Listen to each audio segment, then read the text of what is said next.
बिस्मिल्लाहिर्रहमानिर्रहीम। अस्सलाम वालेकुम। मेरा नाम है हाफिज़ मोहम्मद हमज़ा और मैंने 2021 में मैट्रिक में लाहौर बोर्ड में पहली पोजीशन हासिल की थी। आज हम लोग डिस्कस करने लगे हैं 9वीं जमात का इस्लामियत का पेपर पैटर्न।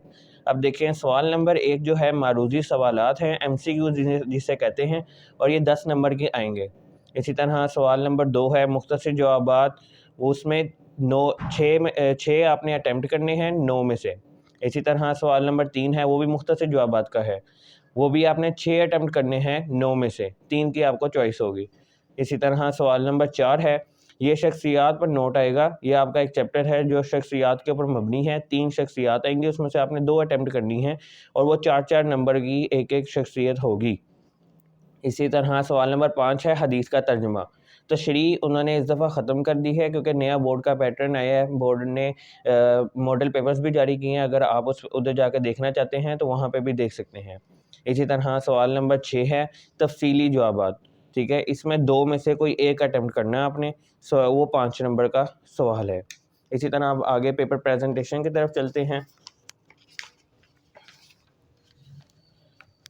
ये देखें, सबसे पहले हिस्सा इंशाइया लिखना है। अगर आप ये नहीं भी लिखते तो कोई मसला नहीं है, इसका कोई इशू नहीं है। ये 604 से लिखा गया है।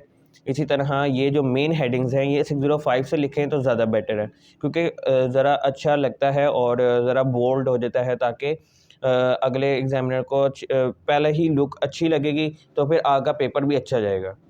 यहाँ पे आप लाइंस भी लगा सकते हैं। लाइंस आप ऊपर लफ्ज़ के नीचे ना लगाएं, क्योंकि लफ्ज़ कटा हुआ लगता है। इस तरह नीचे वाली लाइन के ऊपर लगाएंगे तो इससे खूबसूरत भी लगता है और कोई आपका चांस भी नहीं होता कि आपने कोई लफ्ज़ काटा हुआ है और अजीब सा भी लगता है वो जो लफ्ज़ के नीचे लाइन लगाई जाती है। इसी तरह आप बार बार सवाल नंबर 2 और सवाल नंबर 3 मुख्तसर जवाबात का ही है, तो आप पहले ही हिस्सा अव्वल लिखें मुख्तसर जवाबात, फिर उसके बाद सवाल नंबर 2 पे आ जाएँ। पहला सवाल अटैम्प्ट किया है तो आपने की पॉइंट्स जो हैं, जो आंसर का जवाब हैं, असल जवाब, उसको आपने मार्कर से लिखना है। इससे क्योंकि जितनी आप आसानी प्रोवाइड करेंगे एग्जामिनर को, उतनी ही आपको वो नंबर देने में आसानी पैदा करेंगे। जितनी उसको मुश्किल होगी पेपर चेक करने में, उतने ही आपके नंबर कटेंगे।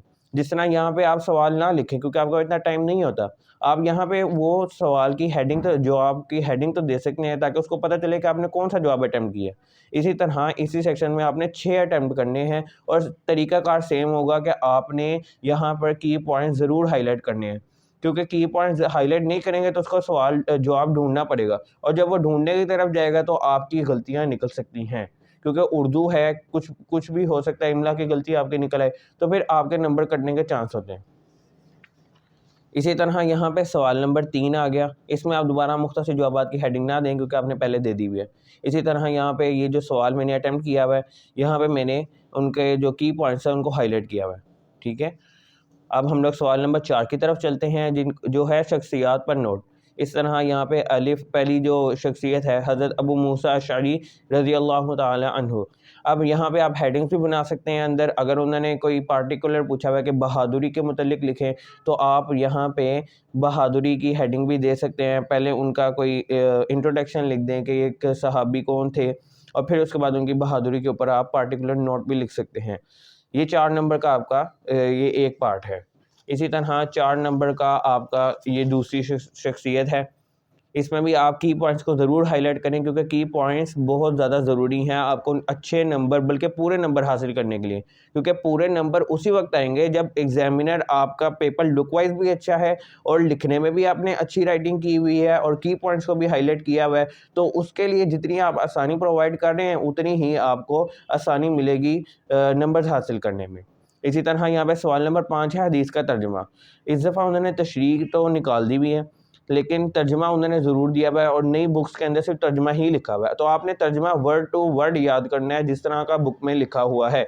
इसी तरह अगर आप हदीस पूरी नहीं लिख सकते तो आप डॉटेड में लिख दें, ताकि उसको पता चले कि आप हदीस का तर्जुमा कर रहे हैं, कौन सी हदीस आई हुई है, उसको बार बार क्वेश्चन पेपर ना देखना पड़े। तर्जुमा अगर आप लिख रहे हैं तो उसमें भी कीवर्ड्स को हाईलाइट कर देंगे। अगर पूरा तर्जुमा मार्कर से लिखना चाहते हैं तो लिख सकते हैं, लेकिन थोड़ा सा जो है ना वो ज़्यादा मार्कर इस्तेमाल हो जाता है, तो वो भी थोड़ा अजीब सा लगता है। आंखों को जो पेपर अच्छा लगेगा वही आपके नंबर ज़्यादा अच्छा लेके आएगा। इसी तरह यहाँ पे आप ये कीवर्ड्स को हाईलाइट कर लें। एंडिंग लाइन ज़रूर लगाएं हर सवाल के बाद। अब ये तफसीली जवाब है। अब तफसीली जवाब क्योंकि उसके अंदर उन्होंने कोई नंबरिंग नहीं दी होती कि अलिफ ये पहला वाला सवाल है, ये बे दूसरा वाला सवाल है, तो आप सवाल लिख लें क्योंकि इतना टाइम नहीं होता। इतना टाइम तो होता ही है कि आप एक लाइन का जो सवाल है वो लिख सकते हैं, वो सिंपल मार्कर से आप लिख लें। मेन हेडिंग को जो सवाल के अंदर पूछा गया है उसकी मेन हेडिंग ज़रूर दें, पहले वो वाली हेडिंग देंगे, फिर उसके बाद आप कोई और चीज़ लिखें। जिस तरह नमाज के फ़वाइद व समरात, मैंने पहले हेडिंग दे दी नमाज के फ़वाइद व समरात, फिर मैंने आगे नमाज की दोबारा हेडिंग दी कि जिसके अंदर मैं नमाज के कोई कुछ तारीफ़ बयान करूँगा, कुछ उसकी जो है डेफिनेशन लिखूँगा, कुछ उसके मुतल्लिक लिखूँगा, जिस तरह मैंने ये लिखा हुआ है कुरान मजीद में उसके लिए सलात का लफ्ज़ इस्तेमाल हुआ है। इस तरह फिर उसके बाद मैं कुछ कुरान की हदीस में नमाज, फिर हदीस की रोशनी में नमाज, 2-2 हदीस या 2-2 आयत लिख दी, फिर उसके बाद मैं फ़वाइद समरात मेन टॉपिक की तरफ जाऊँगा क्योंकि सवाल जो है ये 5 नंबर का है, तो कम से कम आपने 5 शीटें भरनी हैं क्योंकि एक पेज का फिर आपको 1 नंबर मिलेगा। अगर आप नहीं करेंगे, अगर आप छोटा लिखते हैं, कम से कम की बात कर रहा हूँ मैं, क्योंकि पेपर अभी भी ये आधा पेज जो है हेडिंग्स में इस्तेमाल हुआ है, असल तो आपका पेज यहाँ से शुरू हो रहा है। तो मतलब आप ज़हन में रखें कि आपने 6 से 7 पेज लिखने हैं क्योंकि अब तो तशरीह भी नहीं है पीछे, तो पीछे जो हदीस में और पैटर्न भी टाइम उतना ही है, पैटर्न उन्होंने मज़ीद छोटा कर दिया हुआ है। तो अब आप जितना हो सके तफसीली जवाब जितना तफसील में लिख सकें और जितने रेफरेंसेस डालें, जिस तरह कुरानी आयत डाल दी उसको बीच में करके आप लिखें, मार्कर से लिख दें और नीचे लिख दें अगर आपको कोई सूरत का नाम याद है कि ये सूरतुल निसा से लिया गया है या सूरतुल आला से लिया गया है। इसी तरह आप यहाँ पे लिखेंगे तो उसके लिए आसानी भी होगी और उसको लगेगा कि बच्चा कुछ पढ़ के आया और आपके नंबर्स भी इंशाल्लाह ज़्यादा आएंगे।